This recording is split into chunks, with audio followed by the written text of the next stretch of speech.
Hi friends, నేను మీ doctor Swapna Chekkuri from Hyderabad women and fertility centre. Welcome to my channel.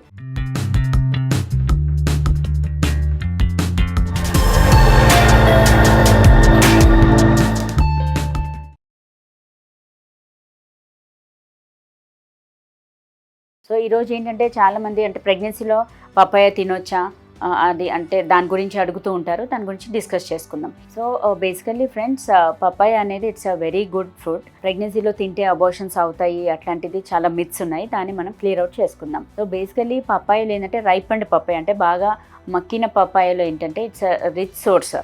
అందులో మంచిగా విటమిన్స్ కానీ మినరల్స్ కానీ అత్యధిక మోతాదుల్లో ఉంటాయి.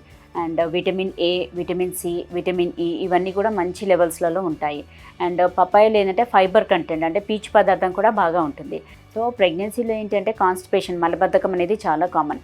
కాన్స్టిపేషన్ అలా ఉన్న వాళ్ళకు కూడా మనకు రెగ్యులర్గా పపాయ తీసుకోండి అంటాం. కాకపోతే ఏంటంటే బాగా మక్కింది, పండింది అయితే తీసుకోవడం బెటర్. దానివల్ల ఏంటంటే మనకు మోషన్ అనేది ఫ్రీగా ఉంటుంది because of fibre content. And అది rich source of vitamin A, CE.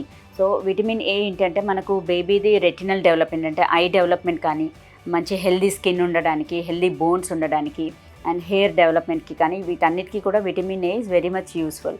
And మనకు ఈ పపాయ ఏంటంటే రెగ్యులర్ బేసిస్ డైలీ ఒక కప్ ఆఫ్ పపాయ తీసుకొని అంటాము. దాంతో ఏంటంటే మనకు ఇవన్నీ కూడా రిచ్ సోర్స్ ఆఫ్ విటమిన్ ఏ కాబట్టి వీటన్నిటికీ బేబీ డెవలప్మెంట్కి హెల్ప్ అవుతుంది. అండ్ దెన్ ఇంకొకటి ఏంటంటే లైక్ పండింది కాకుండా రా పపాయలు ఏంటంటే కెసిన్ అనేది ఉంటుంది, అండ్ పెపెన్ అనేది ఎంజైమ్స్ ఉంటాయి. సో ఈ ఎంజైమ్స్ వల్ల ఏంటంటే మనకు chances of bleeding, chances of abortion అనేది క్వైట్ కామన్. అందుకనే కాయ రూపంలో తీసుకోవద్దు.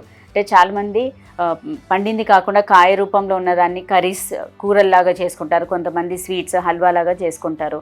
సో అట్లా పండకుండా కాయలాగా ఉన్నది మాత్రం అసలు తీసుకోకూడదు. ఎందుకోసం అంటే అందులో ఉన్న కంటెంట్స్, పప్పెన్ కానీ కెసిన్, అవి ఏంటంటే మనకు మిస్క్యారేజ్ అయ్యే ఛాన్సెస్, అబార్షన్స్ అయ్యే ఛాన్సెస్ ఉంటాయి. సో అట్లాంటిది మీరు అవాయిడ్ చేయాలి. అదర్వైజ్ మంచిగా పండిన పపాయ తీసుకుంటే ఏంటంటే it's very much useful for the growth of the baby. And even నా మదర్కి కూడా ఏంటంటే మనకి ఇమ్యూనిటీ లెవెల్స్ బూస్టప్ అవుతుంది. ఫైబర్ కంటెంట్ కాబట్టి కాన్స్టిపేషన్ రిలీఫ్ అవుతుంది.